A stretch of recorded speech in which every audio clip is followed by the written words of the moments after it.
real conversations, and some hard truths. Gangs, drugs, and guns. Giving a voice to those willing to sacrifice. We have stories that need to be told. We have lessons that need to be taught. Protect and serve. Welcome to The Quiet Professional. So hi everybody and welcome back. Nathan Romas with you. And as well as, for the first time, our co-host for this series, Calvin Krusty, senior partner and consultant with the Critical Risk team, who was a previous guest on the podcast in Season 1, Episode 17. Calvin will be joining in on most, if not all, of the episodes for this series. So welcome, Calvin. Thank you very much. Looking forward to it. And so for those who have been watching the news, maybe you're flipping through social media or have listened to anything our politicians have been talking about lately, you have probably heard the topics of China, foreign influence, espionage, and geopolitics mentioned a time or two. Because of the growing influence on our nation, both from outside actors and within, in this ever-expanding arena of geopolitics, Calvin and I have put together this series of podcasts on these issues and more. And just before introducing our first guest, I just want to clarify that when talking about China, we are talking about the Chinese Communist Party, or CCP, and their various arms of influence and coercion. This is distinct from the good people of China, that the majority of whom are good global citizens and have contributed to the advancement and prosperity of Canada. So with that, today our guest is Charles Burton. Charles is a senior fellow at the Macdonald-Laurier Institute's Center for Advancing Canada's Interests Abroad and a non-resident senior fellow for the European Value Center for Security Policy. Charles has published on China's domestic affairs and international relations. He is a frequent commentator on Chinese affairs in newspapers, radio, and TV. Charles has worked for the Department of Political Science at Brock University, specializing in comparative politics, government and politics of China, Canada-China relations, and human rights. And he's also worked for the Communications Security Establishment of the Canadian Department of National Defense. So welcome, Charles. It's great to be with you. Thank you for having me on your podcast. So maybe we'll start off with an easy topic and talk about you. Can you tell us kind of where you come from and maybe a bit about growing up and then how you got into this world? Well, I come from a family that was among the early settlers of Ottawa, and so we've been in this area since the 1820s. But both of my parents are, in fact, immigrants. My mother is from Barbados. My father is from England. But it was my mother's family that had a branch that came out here to Canada and developed Ottawa before the Rideau Canal was put in and before it was designated as the capital of Canada. I attended Lisgar Collegiate Institute, a high school in downtown Ottawa, and on the way back from the high school, walking home, I'd walk down Rideau Street. And in the late 60s, when I was probably about grade 11, I never did grade 10, a new bookstore opened up called Progressive Books. And I went in that bookstore out of curiosity and found that all the books in the bookstore were books from China in different languages: English, French, Esperanto, Chinese, Japanese. Everything was a Chinese publication in Progressive Books. And the price on the books was extremely reasonable. So with my modest income from delivering the Globe and Mail in the morning before I went to school, I was able to purchase, quite a lot of these things. So I started to read, the Peking Review and China Reconstructs and China Pictorial and Chinese literature and various speeches of the Chinese leadership. And this was the Cultural Evolution period. So this was when Chairman Mao was at the peak of his prestige. I remember reading an article in the Peking Review where they said, Chairman Mao has penetrating insight into everything. Mm-hmm. So I was quite impressed by this idea. And I'd read about the campaign to criticize Lin Biao and Confucius. Lin Biao was Chairman Mao's designated successor in the Chinese Party Constitution, who subsequently was accused of a plot to assassinate the chairman. Confucius was the great sage of Chinese civilization. Or about Deng Xiaoping as the unrepentant capitalist roader who seeks to reverse correct verdicts. Or about the Soviet revisionists. I got fairly strongly imbued in the Chinese Communist Party's worldview in that period in the 60s.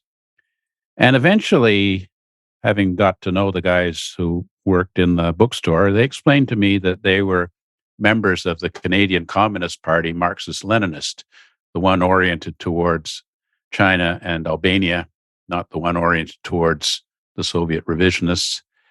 And they thought that perhaps it would be a good idea if I organized a communist cell in Lister Collegiate Institute among the other grade 11ers to overthrow the capitalist roadster government of Pierre Elliott Trudeau, who, was the running dog of the American imperialists. And I had to turn him down. I was busy with the Latin club in my school. I was still a soprano in the church choir. I had a lot of other things going, so I regrettably was unable to foment the communist revolution to overthrow the Canadian capitalist system and establish a China-friendly communist regime in Canada as they'd hoped. And a couple of years later, the bookstore went bust. But I continued my interest in Chinese affairs and studied that at university. I was at University of Toronto. And then I went out to Cambridge University, where I studied in what they call the Faculty of Oriental Studies. So I was doing a full-time program on China-related studies, ancient and modern. And then I decided, why am I doing this in England? And was able to get a place on the Canada-China Scholars Exchange Program. Mm-hmm. And this was an exchange program set up by our Foreign Minister, Mitchell Sharp, and the Chinese Premier of the State Council at the time, Zhou Enlai, when we established diplomatic relations with China in 1970. So we have this program to exchange 10 students either way. And I was one of the 10 in my year and went down to Fudan University in Shanghai. I already had Chinese from my studies in Cambridge. So I entered the philosophy program at Fudan University and studied the history of ancient Chinese thought program. So I studied essentially ancient books, but there was also an awful lot of politics in how you interpret China's history, reinterpreting it in terms of Marxist understanding of the past to try and justify the current regime and the revolution under Chairman Mao and later under Chairman Hua. When I got to the university, they had picture of Chairman Mao on the blackboard, just above the blackboard, which was the same size and same position as the portrait of Her Majesty the Queen in my elementary school, Creighton Street Public School. So it's sort of interesting that, this portrait of the head of state was in both of them. And after I left China after 4 years of study, I was able to get a job in the Communication Security Establishment of Canada. But I, was required to learn Russian at that time. And so I left the China area because we weren't doing work on China out of the CSE in those years. We were focused on, the North, Alert, or listening base in Alert. And so I did Russian. And then I decided that, I'd prefer to go back into China studies and went and did doctorate at the U of T and, sort of took it from there. Eventually I got a job at Brock University, and 2 years into my job there, just after I got tenure and promotion, I was invited by the Canadian Department of External Affairs, that was at that time, to come and serve in the Canadian Embassy in Beijing. So I went there and worked as advisor to the ambassador and the section heads on matters relating to China and headed up the cultural section. Then I returned to Brock, and a few years later, I was asked to go back to work in the Canadian Embassy again, this time doing entirely political work. So I had two periods of being a diplomat in China. And then after that, I started to do a lot of consulting work for the Canadian government while trying to maintain a teaching position at Brock. And eventually, a few years ago, I took a buyout package from Brock University, and I'm now doing full-time security consulting on Chinese affairs, both with government agencies here in Canada and NGOs in the United States and particularly in Europe. So that's why I have this affiliation with the European Values Center for Security Policy, because a lot of the focus of my current work is in Europe. I think that, the European governments, particularly those that are have had the experience of being satellites of the Soviet Union in Eastern Europe, have a lot of expertise in Russian matters, but they find that it's not translating adequately into meeting the China threat. So people like me are in demand to sort of fill the gap before they're able to develop that linguistic and political expertise to fully understand what's going on with China and Europe. So that's really where I am today. I work full-time in consulting and find that, I can't meet the demand for contracts from agencies around the world. It's pretty challenging and demoralizing work, but I'm too old to retrain, so I think I'm pretty much stuck with this China thing for the time being. So that's essentially the short and long of my life up to now. Well, it's the beginning of your bio that I'm sure you'll put in a book one day. Now, those years in China were pretty interesting. Yeah. Maybe going back a bit to when you're talking about being in that bookstore way back when, and you're looking at all these books from China, or at least that are talking about it, were Canadians relatively aware of China at that time? So this is the 70s. This is before internet. Like, how were people getting their information on China? How aware would you say is the average Canadian at that time? Yeah, I'd say awareness was low. I mean, China was an impoverished nation, but among I think people of a leftist inclination, there was a lot of favor over the Chinese Revolution.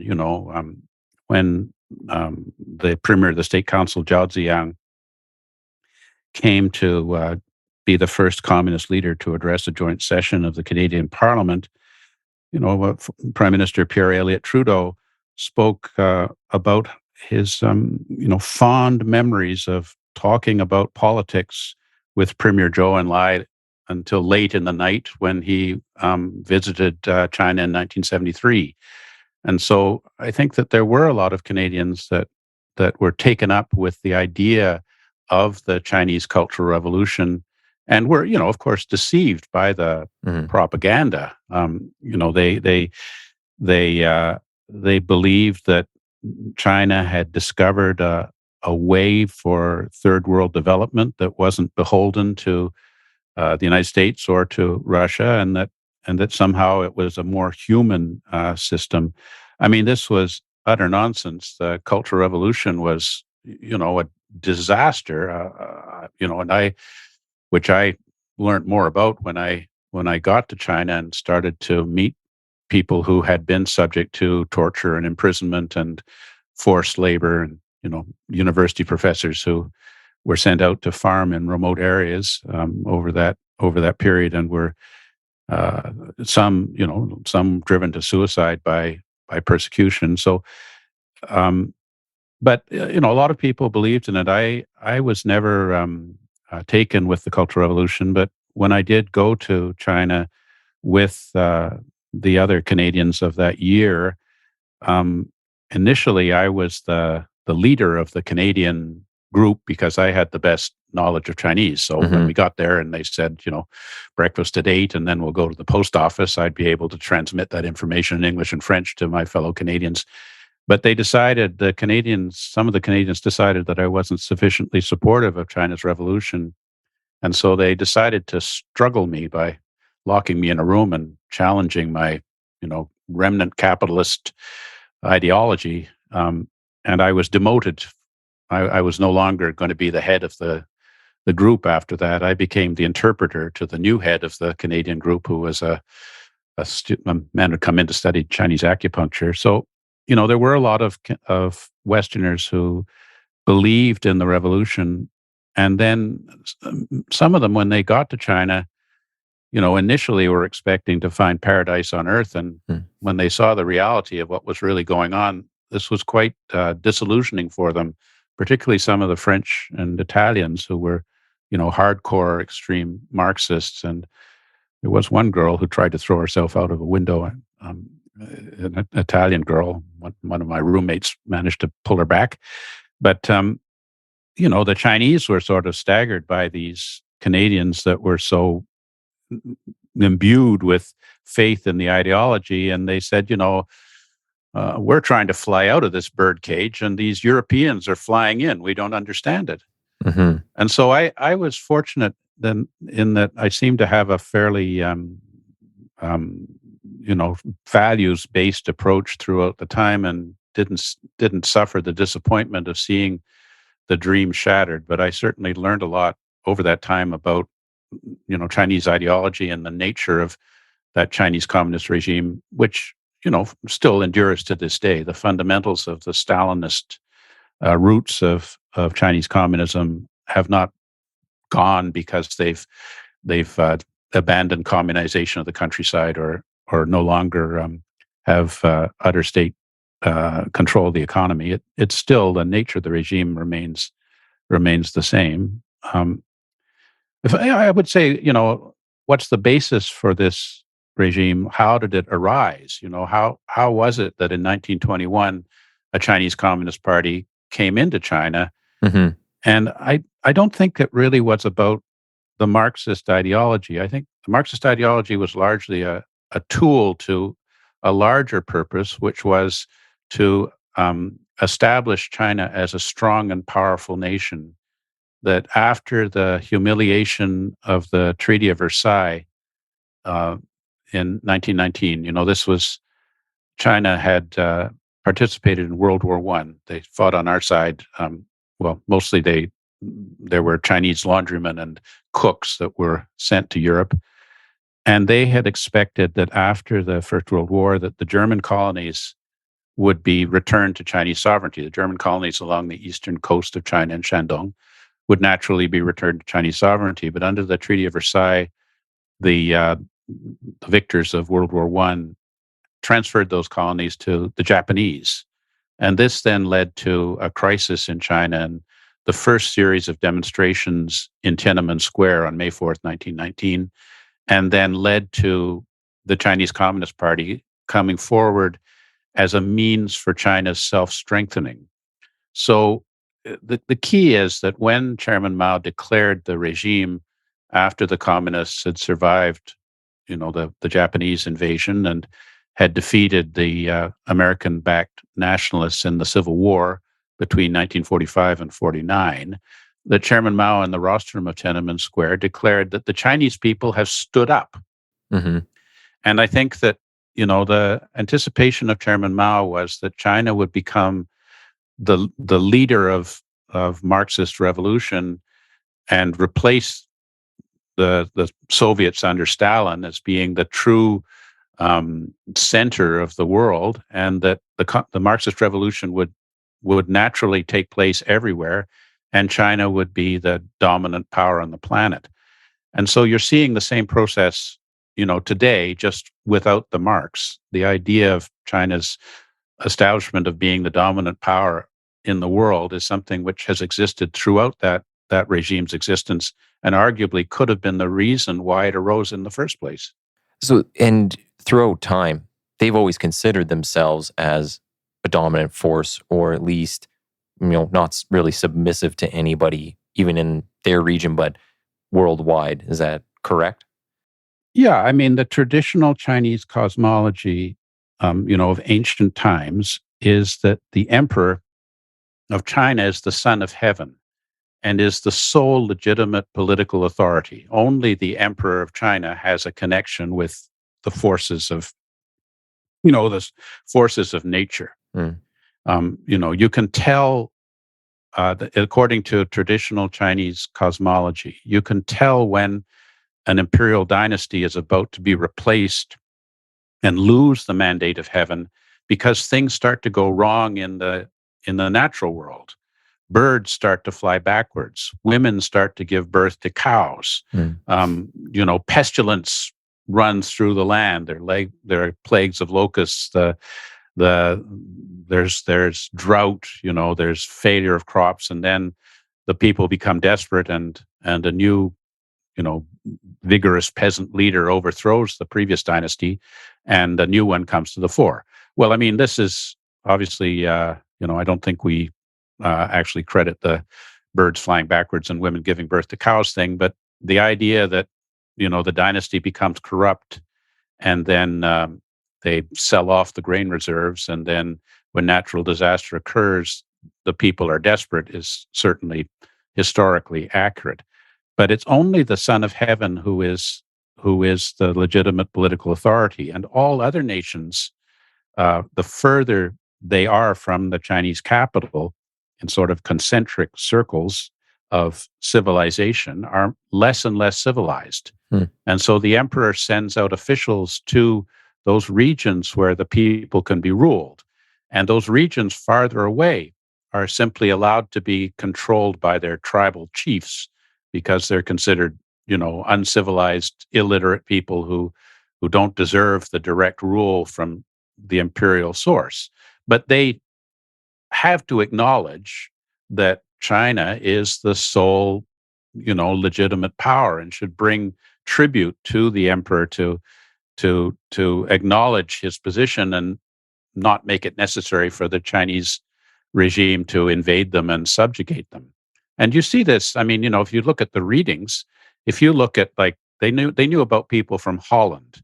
These are red-headed, hairy people, and they have a disgusting habit of squeezing the milk out of cows and then leaving it until it gets covered with bacteria and hard, and then eating that awful cheese substance, which, really verifies how barbaric we are if we would be consuming something so smelly and disgusting as cheese. So, it's an indication of civilization, and technology only exists in Beijing, and everywhere else should be, subject to Beijing's authority.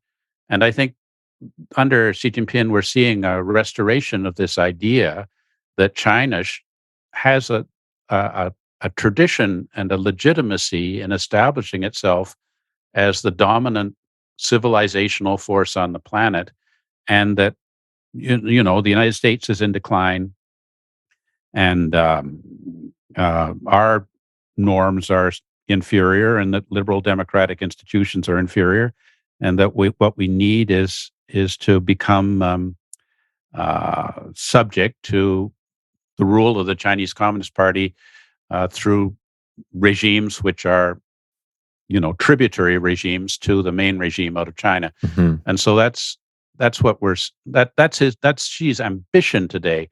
Of course, I don't think it will be able to be fulfilled, but this kind of ideological thinking, similar to the ideological thinking of Vladimir Putin, dominates their political planning. In other words, they spend an awful lot of time reading history books and interpretations of history rather than looking at, how to make a modern and just and good society. So, and kind of on that point, you're talking a lot about the religion aspect. So, is that the driving force for a lot of their political moves? Like, as a Western society, it seems like religion is very separate from politics. Maybe somewhere behind the scenes it's part of it, but it seems like everything I've been reading lately on China, that religion plays a massive part in why they do things and why they think a certain way. So is that kind of a hard thing for Westerners to kind of grasp when they're dealing with China or the CCP? Yeah, I think it's hard for us to appreciate how very differently the Chinese regime sees the world. And, this is what Xi Jinping refers to as the Chinese dream of national rejuvenation. And the other language they use is the community of the common destiny of mankind. And so essentially what he's calling for is a restoration of China's greatness and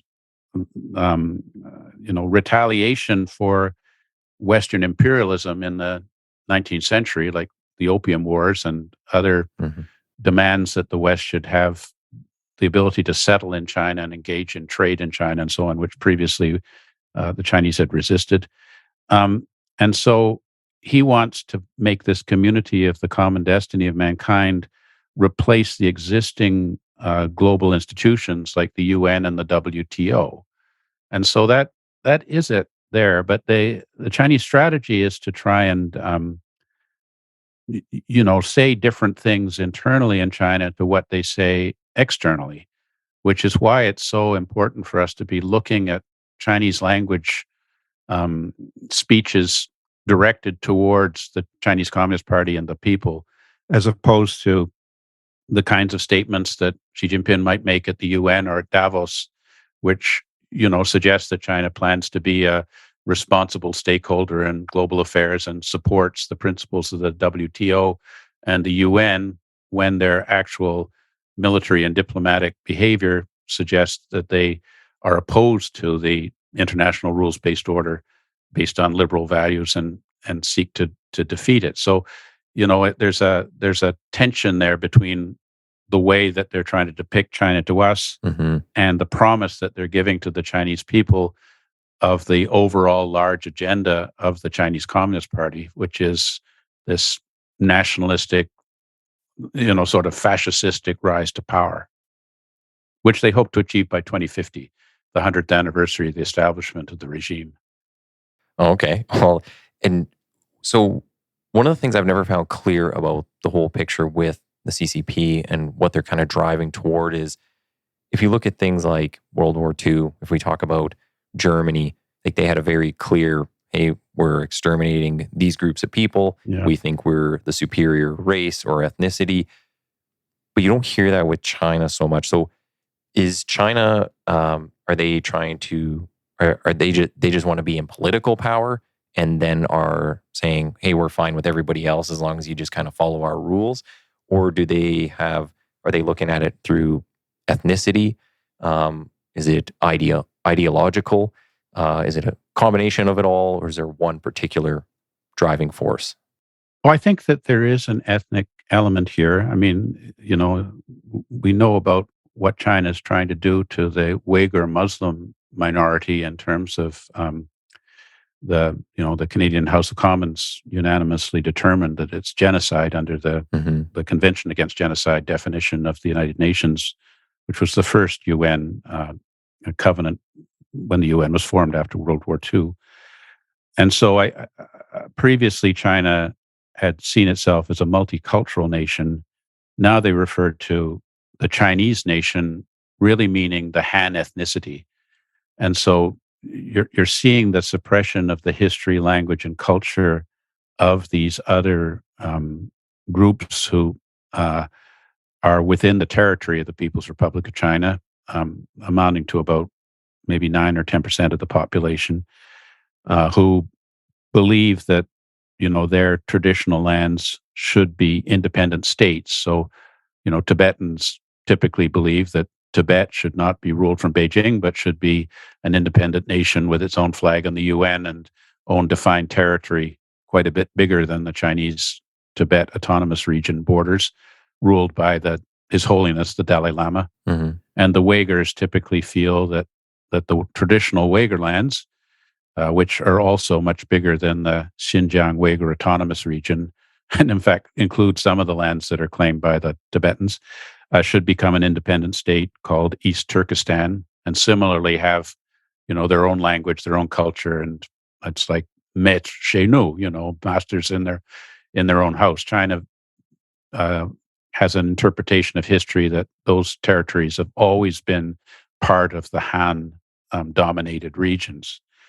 But I think what's concerning in terms of this ethnic activity is the desire of the Chinese regime to mobilize people of Chinese ancestry in Canada to support the purposes of the regime.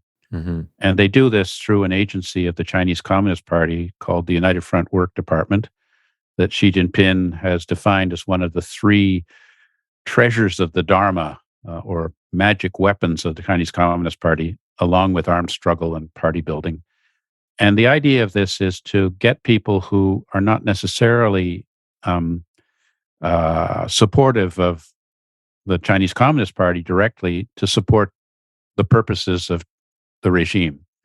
And so they've been putting out a lot of false information about Canada within Chinese language media in Canada, like WeChat or Chinese websites. Mm-hmm. And they're suggesting that Canada is a white supremacist racist society and that persons of Chinese origin should seek their refuge and support for the motherland, in other words, China. Well, this is very disturbing to us for people of, our Chinese Canadians who should, as Canadian citizens, should naturally be loyal to one country and one country alone, which is ours. Mm-hmm. And of course, the vast, vast majority of persons of Chinese origin in Canada don't want to have any association with the Chinese communist regime and are loyal to Canada. But we've seen, activities in electoral interference where political candidates of ethnic origin have been subject to horrendous disinformation campaigns. And I think the estimate of the last election by the Conservatives was that 9 candidates were affected by, this Chinese massive campaign. And as you probably have heard, there have been revelations about a CSIS memo that was directed to the Prime Minister about the 2019 election, Mm-hmm. in which they say that there were 11 candidates that were supported illegally by CCP sources, and that the Chinese regime had placed 13 staffers in the offices of Canadian members of Parliament. That allegation is currently under investigation by the House of Commons Procedures and House Affairs Committee, so which I've been asked to give some evidence, and we'll see what comes out of that. But obviously, that's outrageous if China is attempting to interfere in our democratic process by mobilizing people to,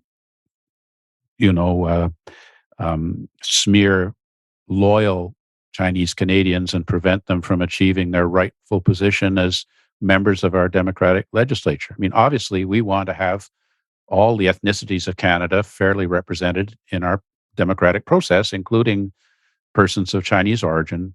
But some of these MPs, may have connections with China that they're not being forthcoming about, Mm-hmm. and China may be taking action which would be illegal to try and prevent persons of Chinese ethnicity who are loyal to Canada from serving in the Canadian government. So, there is an ethnic element, and the Chinese propaganda even extends to those nearly all Chinese girls who were adopted by Canadian families. There are many Canadian families who are unable to have children themselves, or for whatever reason are adopting children who have been abandoned in China, and sees those children, because of their ethnicity, as being targets for subversion to make them loyal to China and not to, the only country they've known,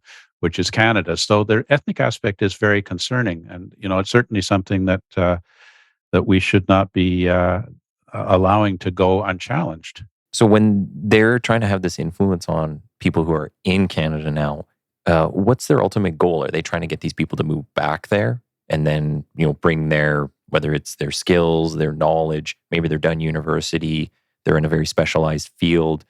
Uh, what's the ultimate goal of trying to influence them? Or do they want them to stay here, just be sympathetic to the cause, and then they're either providing intellectual property or some other means of support from within Canada? Well, if they're supposed to be loyal to the motherland, then they would be taking direction from the United Front Work Department. And there are a number of Chinese Canadian associations that we believe are essentially, tools of the Chinese government. And they engage in political lobbying. They might give governments the false impression that most Canadians of Chinese origin support the purposes of the Chinese regime.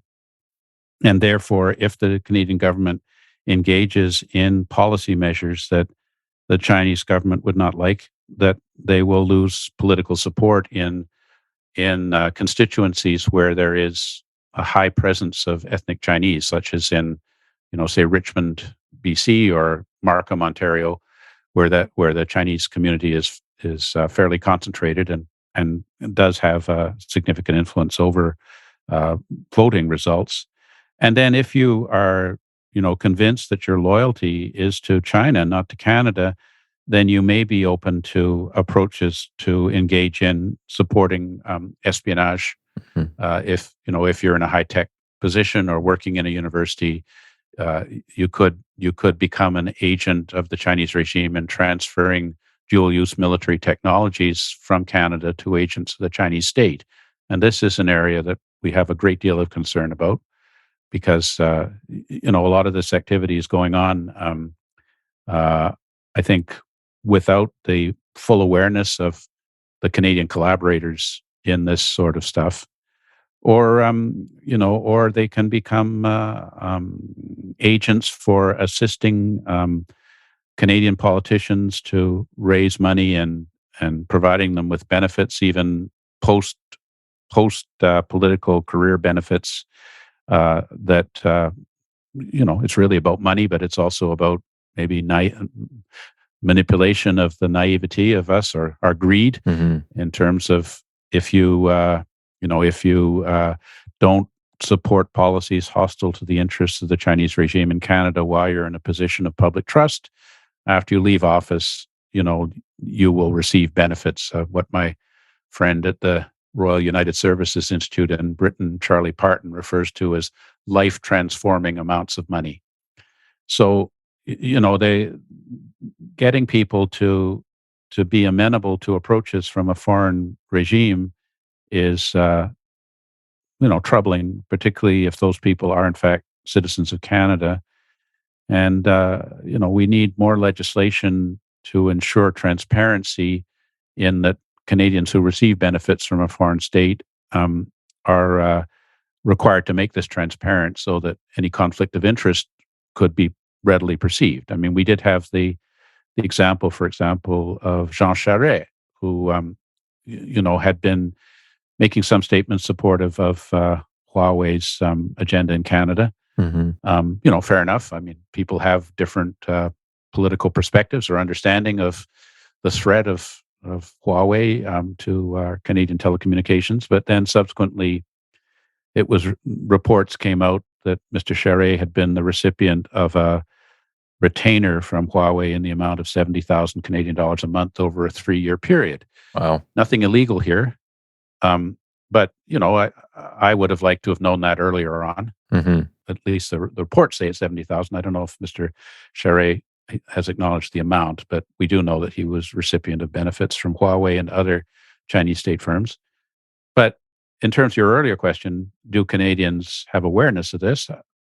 Not as much as I would like, because when Pierre Poilievre brought up Mr. Huawei's benefits being received from the Huawei company in the course of the conservative leadership debate, it was only one issue of many.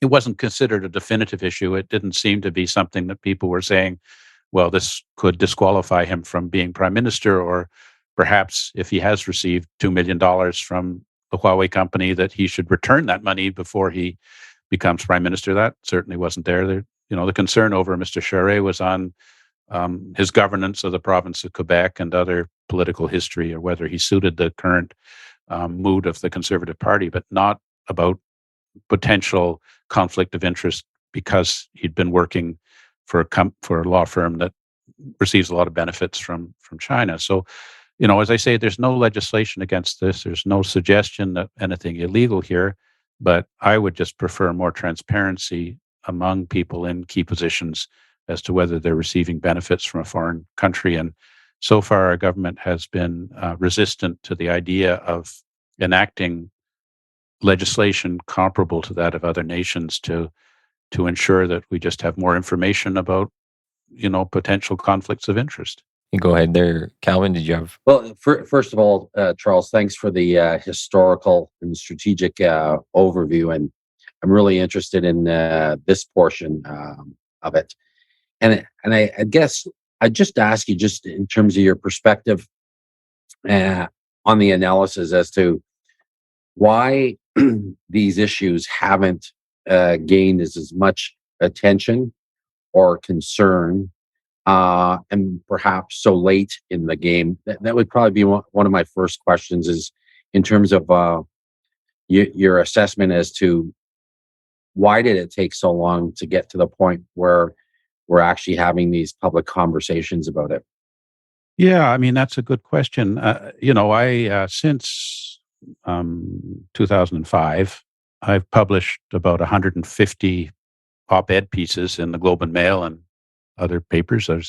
You'll see one from me, I think, coming out tomorrow in the Globe. And so, in the initial period, I think people regarded me as a sort of, extreme conspiracy theorist kind of person. But over that period, particularly in recent years, you're seeing people who are articulating positions similar to those that I've been warning about all those years before, and doing it much better than I have, much better language. And just, it's good to see good journalists who can write in a much more convincing way than my nerdy academic self. But, I think that there are a couple of issues here. One is this notion that it doesn't matter very much, or maybe that, some like sort of racist idea that if Canadians of Chinese origin are being subject to harassment and menacement by agents of the Chinese regime, that that this really doesn't have much to do with us, and we should just let it go. I mean, there are significantly more Chinese diplomats, in other words, people with diplomatic passports accredited to Canada from the People's Republic of China than from any other nation, including the United States. About, I think, 7 times the comparable figure for the UK, and more than the US. So you're wondering what all those Chinese diplomats are doing, and why we allow that activity to go on. And so the Chinese counter that anything we do about Chinese espionage or cracking down on Chinese influence activities is racist. And Canadians, of course, are very sensitive to accusations of racism, because we have a bad history of racism. We had we banned all Chinese migration into Canada between 1925 and 1947, and prior to that, we imposed a head tax on Chinese and Chinese alone. So there is, in fact, a tradition, a history of racism that we regret. But I think the other aspect is that there are Canadian companies, significant Canadian companies, who have very lucrative relationships with Chinese state concerns. And those Chinese state concerns, through the embassy and other means, make it clear to those companies that if Canada engages in programming which challenges China's non-economic agenda, the political agenda, the United Front Work Department work, the espionage, the Chinese territorial expansion in the South China Sea, China's harassing of Tibet, China's domestic human rights abuses, including the Uyghur genocide and other, suppression of people's freedom to speak their minds out and oppose the extremes of the regime, that we will lose business. Mm-hmm. And naturally, those companies have a lot of influence in the centers of power in Ottawa, in the Prime Minister's office, because they create prosperity and jobs, and they donate to to political campaigns and political parties. So I think that it's really because we've bought into this idea from China that if we don't ease down on non-trade matters, that we will lose access to the Chinese market. And there's always a promise that we'll be expanding our access in the Chinese market. Looking at the history of Canada-China relations, there have been 2 times when the Chinese regime has promised tripling our trade, and it's never actually happened. But I think that we've been intimidated by the Chinese very sophisticated engagement to feel that there could be serious costs for significant sectors of our economy if we don't toe the line on appeasement of the Chinese regime. But if you look at the actual numbers, our total external commodities trade to China only amounts to about 4% of what we sell abroad. Most of it is minerals and agricultural commodities, including wood. So that sort of product has a world market. So if China engages in,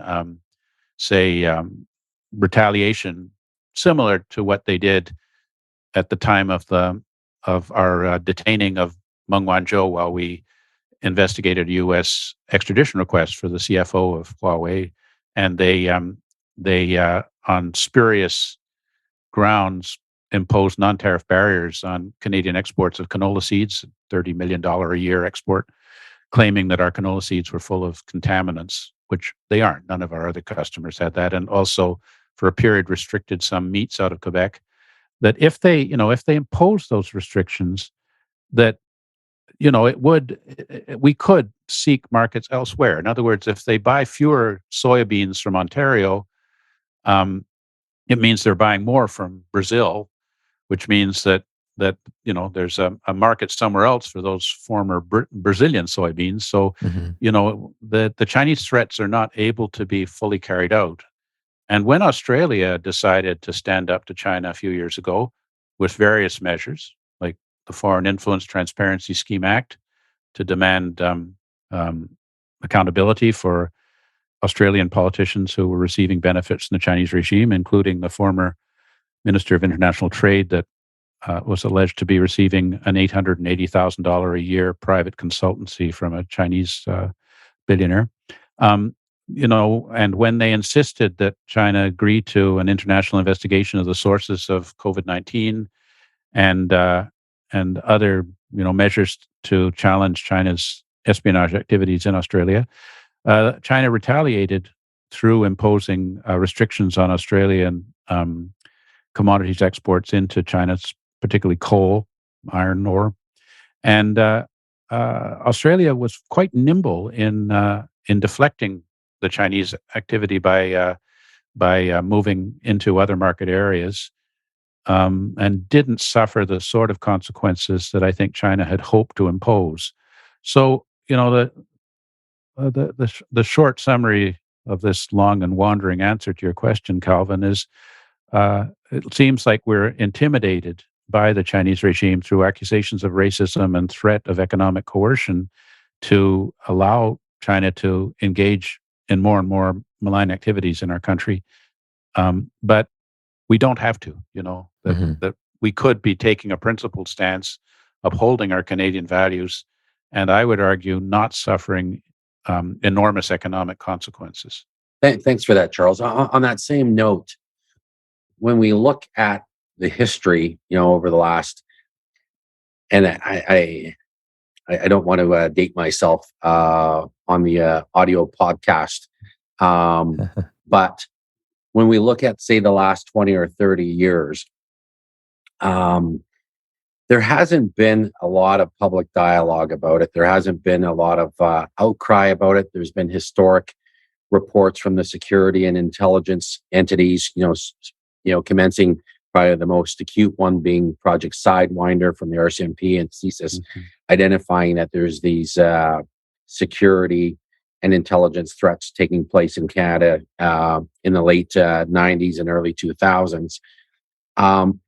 But in the last year or two, there's been I think, a major shift taking place. And I'm curious on your perspective because you did talk earlier about your uh, um, interconnectivity to Europe and the US. And I just wondered what your perspective is um, looking at this over the last several decades, this recent shift where we're actually having these conversations when it's actually being discussed more frequently in the House of Commons, when we're talking about having Chinese military operatives working in sensitive labs, where we're talking about the concerns with fentanyl and what the possible role of the triads in the states may or may not be in those. Um, what do you think the real shift was caused from? Internal, and how important was the external influence in terms of our international partners, do you think, on us kind of having a aha moment and shifting our policies and perspectives on it? Yeah, I mean, that's, as you say, there was a sidewinder. And I think that the word has been out among senior people in CSIS, the RCMP, and CSE, people who hope to move into the EX class of um, of the civil service, that if you know, deliver reports that urge the government to take action against China's malign activities, that this is damaging to your career, and those reports tend to be shelved. I mean, Sidewinders just disappeared into a drawer somewhere. There are a couple of versions of it that I've seen. And I know that a lot of people at the ground in operations, RCMP operations, and so on, are concerned about their lack of resources and the the way that the RCMP is structured to meet these challenges, which is not working well against a highly integrated, comprehensive approach by our Chinese adversaries. So, I think that there is a lot of suppression of the truth, and that people at the lower levels are unable to get the higher levels to provide them with satisfaction. And then there's some fairly objective issues. Like I've been involved working under contract for the RCMP in a couple of times in preparation of potential cases against persons who are alleged to have transferred Canadian secrets to agents of the Chinese regime. And when the cases have been prepared, they're referred to the Department of Justice, who compare them against the existing body of legislation and have decided not to proceed because they are not confident that they can achieve a conviction. So it's, our legislation to address these kinds of activities is not as strong as the more modern, beefed up legislation of comparable Anglophone countries like the United States, Britain, and Australia. And there seems to be no political will to look into that and to make the legislative changes that would allow our police services to more successfully gain convictions. I'd really like to see some of these people who are operating so freely, as you say, out of universities or other means, who are taking Canadian secrets quite critical to our Five Eyes, and transferring them to agents in China. We've only it's only been when there's been a U.S. extradition request, like the case of Su Bin back in 2017, who was a Chinese military agent who was stealing many hundreds of gigabytes of Boeing aerospace data, but the man was physically in Vancouver. That we had this case that was transferred over, and Mr. Su eventually freely rendered himself to the United States, where he went state's evidence. But it wasn't us catching someone; it was the U.S. And then the more recent case in Hydro-Quebec, this was really the Hydro-Quebec own security people who were able to determine that there is someone who was working for Hydro-Quebec that is alleged to have been engaged in transfer of battery technology to the Chinese regime. It's not been proven yet. I believe he's being detained, but it hasn't come to trial. So, it may or may not be true. But it wasn't our investigation. It was really the internal investigation of Hydro-Quebec, as far as I can make out, that resulted in this arrest. I am wondering. I'm watching the case with some interest to see if, in fact, a conviction is possible. I'm looking at it. It looks to me like the case may be weak, but I'm not a legal expert. I'm just an observer. I think that in terms of external pressure, I felt some regret over the years that I've been called upon to go to Washington to talk to people in positions of authority in the U.S. regime about Canada's China policy and our issues of influence. And I really don't like to be saying negative things about our country to foreigners, but on the other hand, I have tried to be honest. We know that in October, last October, the U.S. Secretary of State Anthony Blinken was in Ottawa. At that time, it was announced that Canada and the United States would be engaging in a strategic dialogue on Indo-Pacific policy, which suggests the United States felt that there was something they wanted to dialogue with us about. And Canada requested admission to the Indo-Pacific Economic Framework for Prosperity scheme that the United States headed up, 14 countries that pointedly excluded Canada. In other words, 14 countries in the IPEF and Canada's not part of it. What's that saying? So I think that, it's got to the point where I would suspect that the U.S. are seeing Canada as a weak link in the Five Eyes. They established the Australia, UK, US alliance in Indo-Pacific. Last time I looked at the map, the UK is not an Indo-Pacific country, but Canada definitely is. So why weren't we there? Mm-hmm. And I think it's possible that Mr. Blinken has made a clear signal to Canada that unless we start to get more into compliance with our like-minded allies and put resources into meeting the challenge of China, including in the Arctic, where I think the U.S. would like us to be taking the lead. The UK has offered to send some military support there. Why do we need to rely on the UK to defend our sovereign territory in the north? That if we didn't change our policy, that there would be consequences in terms of weakening of the alliance, which would be disastrous for us because we're a net consumer of intelligence, and we have other issues, the north, the border, and so on, that we rely on the United States very much. So I think the U.S. got our number, but I think at the same time, Canada also appreciates that, there's a shift. You have Minister Champagne talking about the need for decoupling. You have Minister Freeland talking about the need for friendshoring.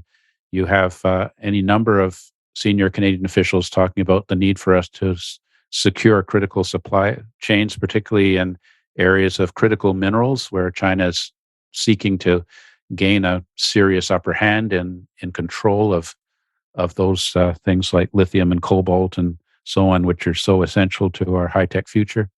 We're putting, I gave evidence to a committee on this critical minerals thing and was surprised that for the first time, I think for the first time I've ever given evidence to a parliamentary committee, and I do it quite a lot, the government came up with a response that I actually liked, which was that we're investing money into doing exploration for critical minerals here in Canada to try and, create Canadian alternatives to the China-controlled spaces. And more recently, we've banned 2 Chinese companies from lithium mining in our country. So, there is a change. I think it's partially driven by the United States. I think it's partially driven by a recognition that our existing policies are not viable. We have issued an Indo-Pacific strategy, which is not as specific as I would have liked. It's more aspirational. Mm-hmm. But I think even though there will be resistance from elements within our Canadian government and business community who don't want to rock the China horse or something, but I think it's inevitable that we will see that Indo-Pacific strategy fleshed out, and that we will start to start doing the right thing and changing our policy and finally having a reset on our approach to China that we've been anticipating pretty much throughout the Trudeau era since 2017. So I'm cautiously optimistic, and cautiously optimistic is a new mode for me. In the past, I've been more despairing. So, it's a positive thing. Yeah, I'm somewhere in between there, Charles, and I just want to kind of reinforce. I mean, I've my background 33 years in the RCMP before I went into the private sector, and now dealing with clients, dealing with these type of issues. But I share your concern in terms of the challenge, knowing that some of the listeners here are police of perhaps I'm overly negative, but the impossibility almost of investigating and prosecuting something due to the current kind of framework legally that is offered to police to be successful in terms of mitigating this threat, I think is something that I'm actually surprised that isn't, one of the top topics, since CSIS is saying, hey, top threat to Canada is China. One would think that the top concern of, say, policing organizations, including the Canadian Chiefs of Police, possibly would be, how do we deal with this in terms of investigatively, in the absence of legislative capabilities to support our people, whether they be front lines, investigative units, national security entities, in terms of very challenging. But I think you kind of nailed it all, and I just wanted to kind of give my perspective on it. But you raised something really interesting, and knowing that the podcast is based in Alberta, you've talked about the mining issues with lithium, and in Manitoba, Saskatchewan in particular, has got recent attention. Also, there's been recent media supports regarding foreign interference in terms of mines in Saskatchewan. Recently hit the press in the last couple months. But as a group of Albertans, your thoughts in terms of what's the oil, gas, energy sector in Alberta, and what would be the concerns, risk, and threats posed to that critical infrastructure for the population and the people of Alberta, do you think, from a Chinese government perspective? Well, obviously, it would be highly desirable for us to get our oil sands oil to Tidewater through a pipeline. And I think that most of the Indigenous peoples living on the route are supportive of it. The opposition to it seems to be from a small group of extreme activists, and some of whom are supported by foreign funding, which is very concerning. But that being said, if you're going to develop a dependence on the Chinese market, you have to calculate that into the cost of doing business. In other words, the arbitrary nature of dealing with China, their proclivity for intellectual property theft and simple violation of established contracts means that it's a risky place to do business, and one has to be aware of that. And so it's highly desirable to diversify one's markets so that Chinese economic coercion will not be devastating to operations. And I think that this is the ambition. We have the Trans-Pacific Partnership Agreement in the hope that we could be selling that oil not just to China one market, but to diversified markets in the region, and for that matter, liquefied natural gas. But if I was looking, if you asked me who do you want to have a contract with, the Chinese Communist regime or a nation that respects the international norms of rule of law and international standards of trade, I would definitely go with South Korea or another country that we have more confidence as a good place to do business. But that being said, Chinese market offers enormous appeal. It's a very large market. They need our energy inputs. They want to deal with Canada because we're a politically stable country. If you're getting oil out of the Middle East, there's often the possibility of some internal civil war or something that could disrupt supply. But uh, I think our real hope is a change in regime in China with a new regime that respects international norms that we can deal with without having to make all sorts of conditions and provisions and calculations and concerns about political implications of any involvement with that regime, particularly as it's increasingly hostile to our position as a middle power in the international rules-based order. Well, and kind of on that, um, would you say is it fair to say the CCP is focused focused on the West, and everybody else is kind of a means to an end? So if we're talking like the Belt and Road, or they're doing some different things where they're kind of filling in where the West leaves in Africa or the Middle East, China's kind of stepping in. So is kind of their ambitions mainly to deal with the West, or they see us as the biggest issue, I guess you could say, and then everybody else is just a means to that end? Well, I think China is present everywhere. I mean, the Belt and Road Initiative is, it's the economic part of the community of the common destiny of mankind, where all the belts and roads terminate in China. So it's a means to establish China as the center of global economic activity. And so I did do a report on China's involvement in West African countries. And you see a lot of Chinese investment in those countries, which provides critical infrastructure and improves port facilities in ways which the existing agencies like the World Bank or the Asian Development Bank or these other development agencies are unable to do, because a lot of these projects are not economically viable, or the Western-based institutions are reluctant to invest in countries where there's pervasive corruption, so that the money that we put into development in those countries may end up in the dictator's Swiss bank account. China doesn't have these sorts of concerns as much, because a lot of their investment is to fulfill China's overall strategic mandate. And so I noticed in my study that countries in West Africa that had port facilities that were very well placed for strategic reasons were receiving quite a lot more Chinese aid, and a lot more loans were being forgiven, and a lot more money was being tolerated, not being used for the development purpose, and transferred to corruption.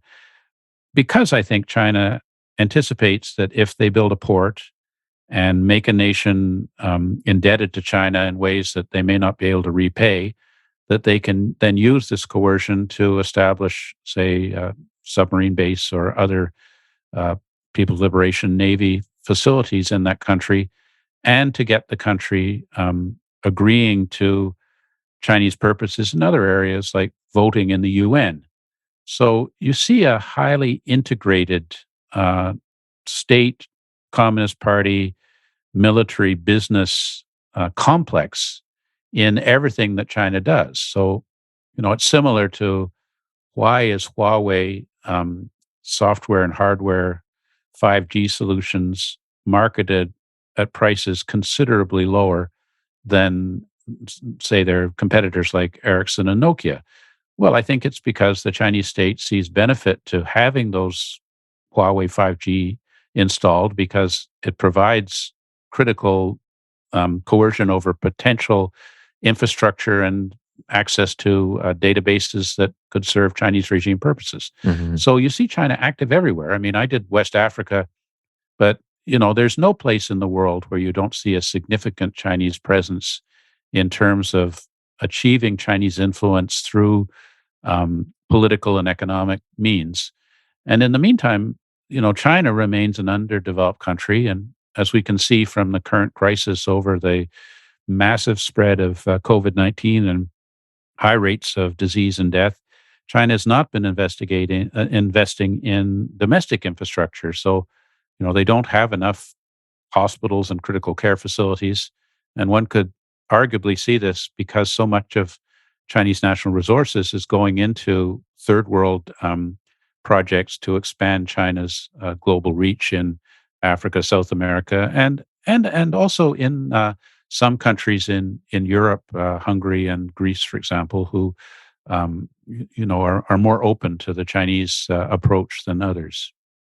Well, and maybe going back to a point that you made a bit earlier and talking about the Five Eyes and where Canada is situated in that, uh, are we, and I'd appreciate the being honest on this part, because you're saying sometimes the honesty people see is pessimistic, but can't really solve anything if we're not being honest.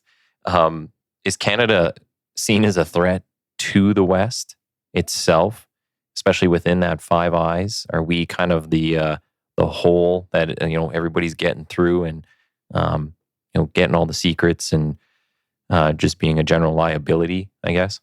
Well, I think that there certainly some Australian specialists have indicated, in their opinion, that elite capture is stronger in Canada than any other advanced nation in the world. And so that is a concern if there's a feeling that the Chinese regime has undue influence over Canadian decision making and policy making. And that does make Canada a weak link. And as Calvin pointed out, we have really quite a serious issue of transfer of Five Eyes related dual use technologies to the Chinese regime, and we don't seem to be able to do much about it. There are a lot of Canadian professors, not necessarily of Chinese ethnic background, who are able to go to China and open up parallel labs dealing in these sensitive areas, receive graduate students from China, maybe receive benefits from the monetization of their scientific investments, like being told, well, you can be on the board of the company that will be manufacturing this product based on your scientific research. And as the Australian Strategic Policy Institute has pointed out, a much higher proportion of Chinese People's Liberation Army Research Institute researchers who have come to Canada under false pretenses, hiding their affiliation with the army, claiming to be visiting scholars who are just interested in pushing forward the boundaries of knowledge, and our universities, whose purpose is the creation and spread of scientific advancement, are not equipped to deal with issues of national security. It's not within their mandate. They create and distribute scientific knowledge. They're even happy if companies like Huawei provide them with research funding on the condition that the patents for any technology development revert to a Chinese entity.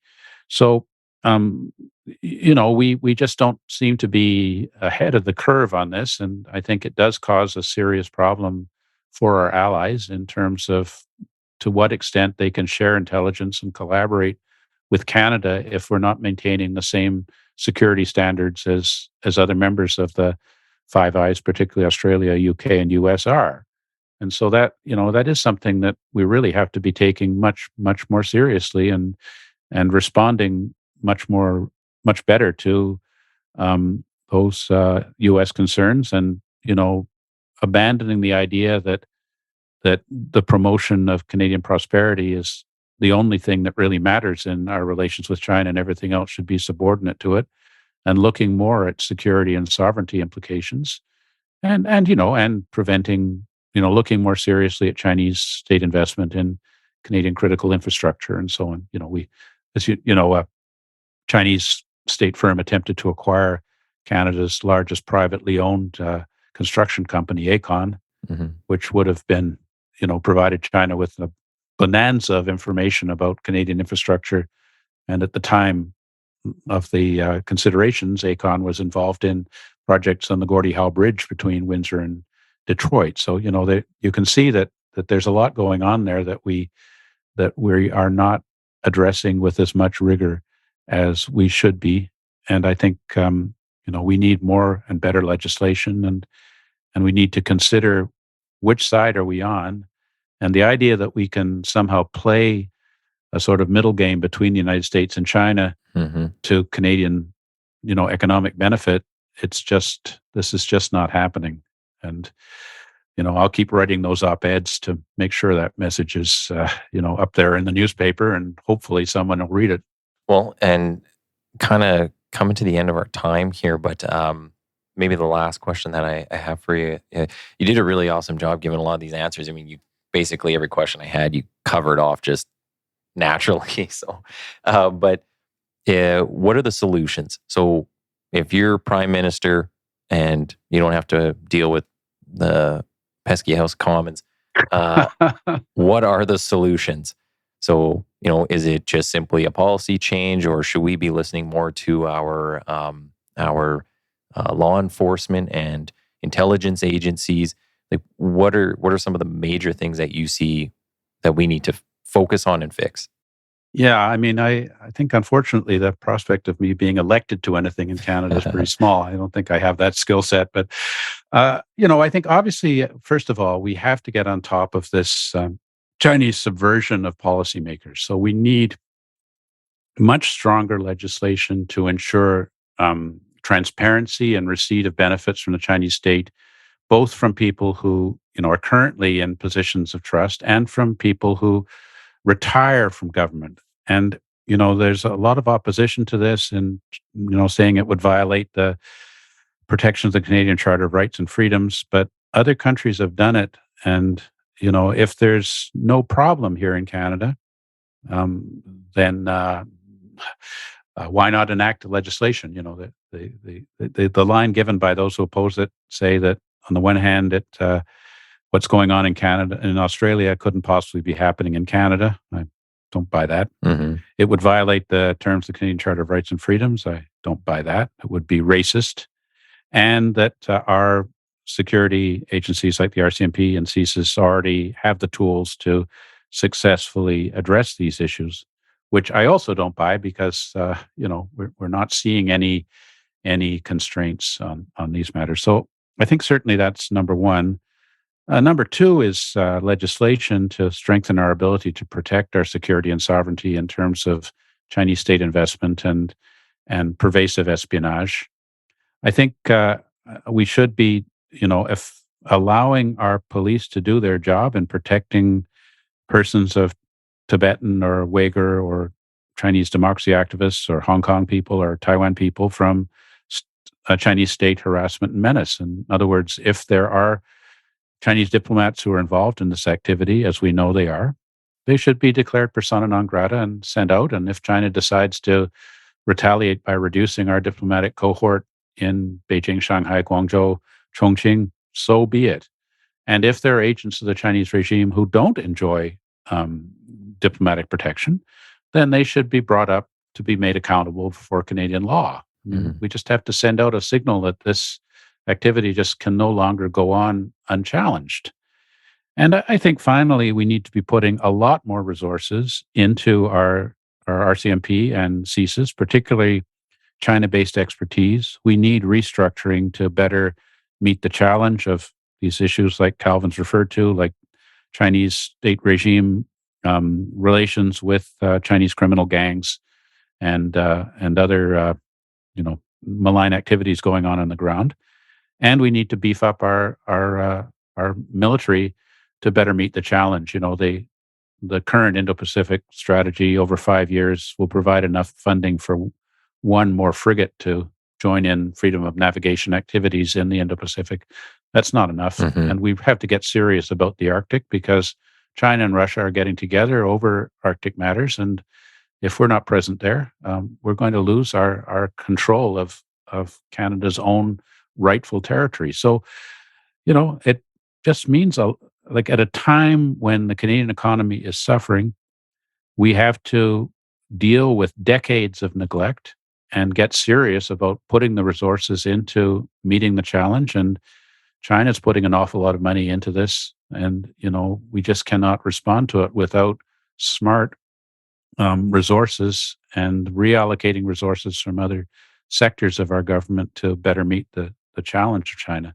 So those are all my plans if I was prime minister. But I think it's coming, but the struggle is not over yet, and I think that it's incumbent on all of us to become much more vocal in trying to raise awareness of people in government that Canadians just won't tolerate Hmm.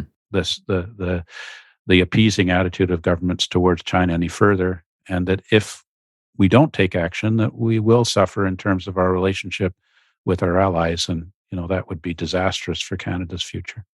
So I want to give you the opportunity to tell people how to follow you, or if you got any books or anything that you want to get in there. And then I'm going to throw it to Calvin for kind of a final word. Well, I mean, I am on social media. I don't have, I think I have about like 0.1% of the followers of, say, Justin Bieber, but you can find me at cburton001. And, most of the stuff I put out, I would be posting up there. A lot of my work now is not publicly available, but I do occasionally, publish in open sources, and if the people who are interested are most welcome to have it. And I continue to do about 500 media hits a year. So, Hmm. people pick me up on local radio, and I don't know how many people are actually aware of what I'm doing, but I welcome people to listen in and send me their comments, particularly critical ones, on how I can be doing a better job getting the word out. So thank you for having me on the podcast. I really appreciate it. Yeah. And over to you there, Calvin. Thanks very much, Charles. We've spoken a few times before, and apparently our pictures or names are on a few websites Yeah. over in China currently that we share some notoriety there. But I just thought it was really important, particularly because a lot of the audience are in the security and intelligence world, and I just thought it was like really important for me to say, as a former police officer, thanks so much for your service. I don't know if people appreciate the passion, dedication, and kind of this new world that we're living in terms of the risk, posed to yourself in terms of, taking on, the threats and the concerns that you have. Everybody's worried about the issues with the Hell's Angels posing a threat, but I don't think, as the director of CSIS has clearly stated, probably the biggest threat out there right now is China to national security. And I think you're probably one of the Canadian so-called civilian generals out there leading the charge on it. I just want to thank you for your service. I really appreciate the encouragement, because it is it's long and dispiriting work. It seems that it's either bad getting worse or worse getting badder, and I hope that in the future we'll see some more sort of life-affirming, positive news about addressing this. And this will serve the Chinese people if we can establish a healthy relationship with China. That, of course, is a benefit to the people in China who are living under very challenging and repressive circumstances today. Thank you. So we'll kind of wrap it up there. I want to say thanks as well. It's the first time we've met, but amazing conversation, and appreciate the candor. And if you can hang on for 2 seconds after we end the recording there, and just have some final words after that. Sure, be great.